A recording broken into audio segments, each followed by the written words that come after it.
Hello everyone. Today our topic of discussion is TDS, that is tax deducted at source.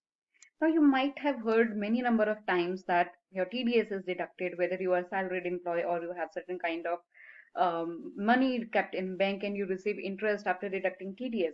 So what this TDS is? So in this lecture I am going to discuss very brief I am going to explain what TDS is and what are the basic requirements of TDS is. Okay. Now um, government actually has a lot of ways to collect tax. In order to explain it better, the income of any assessee is actually taxable in the next year, right?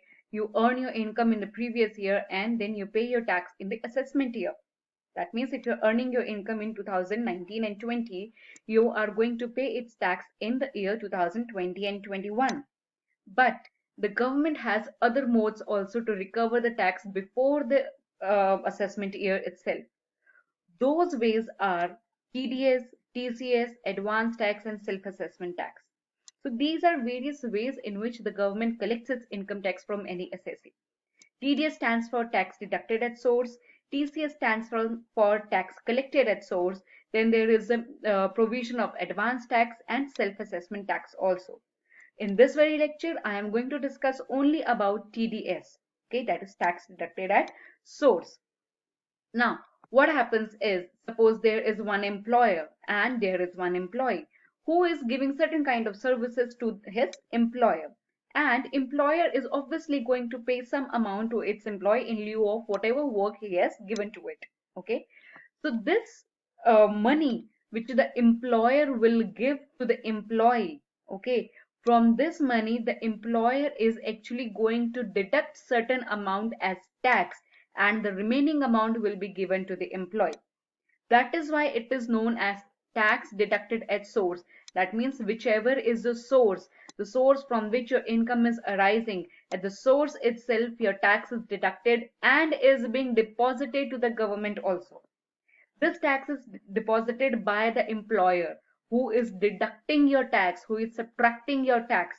Here, employee is not in the picture.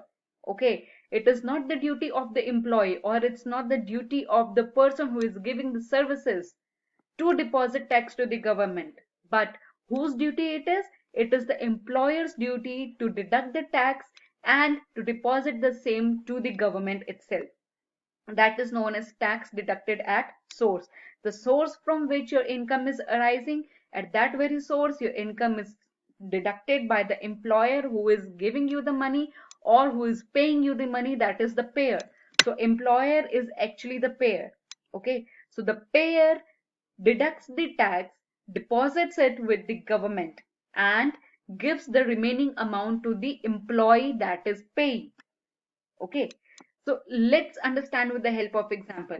Now supposingly in this very scenario the employer is giving an amount of rupees 2 lakh in lieu of services given by the employee, and the government says that before giving the money to the employee you have to deduct TDS, say at the rate 10%. So 10% of 2 lakh is 20,000. So the net amount payable to the employee is rupees 1,80,000. This 20,000 will be given to the government by the employer. It is the employer's duty to deduct the tax and to deposit the same with the government. All right. So let's just read a definition of TDS. So TDS stands for tax deducted at source. So whenever a certain type of income is made to a person, then the other person who is making the payment, means the source from which the payment is being generated, deducts a certain amount from such payment and deposits that amount to the government in the form of tax. That is TDS, tax deducted at source. So does that mean that if my TDS has been deducted, then I have to pay the full tax? The answer is no. Let's understand with the help of example. So there is Mr. Sumit whose age is 55 years and he has deposited certain amount of money in bank and he receives 20 lakh as bank interest. Upon that, the bank is required to deduct TDS at 10%. Okay, so 10% of 20 lakh is 2 lakh. So what is the actual tax liability of Mr. Sumit? So actual tax liability is supposingly that on his total income, tax is rupees 4,29,000, and the TDS has already been deducted, that is rupees 2 lakh. So remaining amount payable is rupees 2,29,000. Let's understand with the help of one more example. That means how much income will the employee show while filing his return? Is he going to show the full income or is he going to show the net income? Let's see. Supposingly this person is having an income of rupees 2 lakh, and supposingly he is having certain other kind of income also. Okay, that is rupees 10 lakh, and total income is rupees 12 lakh, upon which he has attained certain kind of deductions, and he has attained the benefit of deductions rupees 2 lakh. So his taxable income is rupees 10 lakh, upon which he has to pay the tax, and the tax payable supposingly comes out to rupees 1,20,000, right? And if you remember, the employer deducted the tax of rupees 20,000, that is TDS, and deposited with the government. So this TDS will not be payable by the employee. That means here he is actually going to get the tax credit from the total amount of tax payable, that is rupees 1,20,000. He is actually going to get the credit of rupees 20,000 of TDS, which has already been deducted and submitted to the government by the employer itself. So that means the employee is not going to pay that tax again, right? So his net tax payable will be rupees 1 lakh and not 1,20,000, right? So what if, and in case the tax payable is zero and even then the TDS is deducted? Supposingly the income is rupees 2 lakh and there is no other source of income. So total income is rupees 2 lakh. So obviously the taxable income is also rupees 2 lakh. And we know till 2 lakh there is no tax. It is exempted from tax. So obviously so the tax payable is nil, right? And for the services which he has given, the employer deducted the TDS of rupees 20,000. Here also he is going to get the tax credit, that is TDS credit. That means his net tax payable will be zero. Here tax credit will be, that means the government is going to refund the tax which has been deducted, and not only the amount of tax only, but along with it the interest will also be paid by the government to the employee, right? So need not to worry if your TDS is deducted. Even if your TDS is deducted more, anyhow you will get the tax credit of it. You will get the TDS credit of it.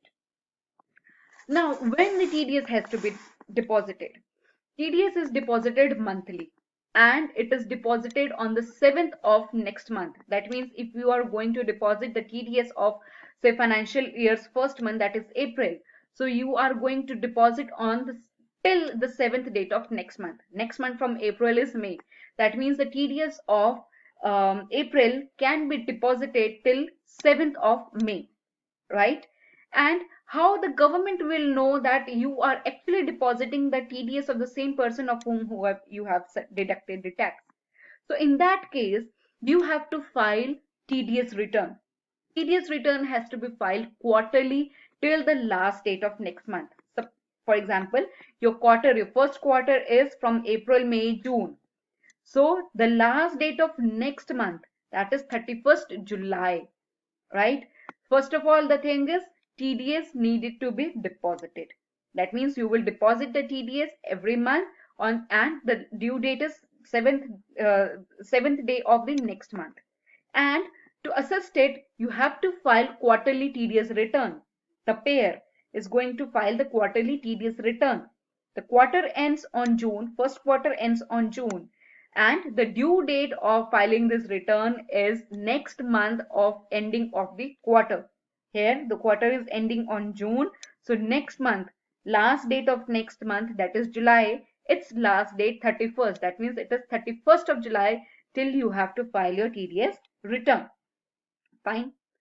Now this TDS return will be deposited by the employer to the income tax department, right?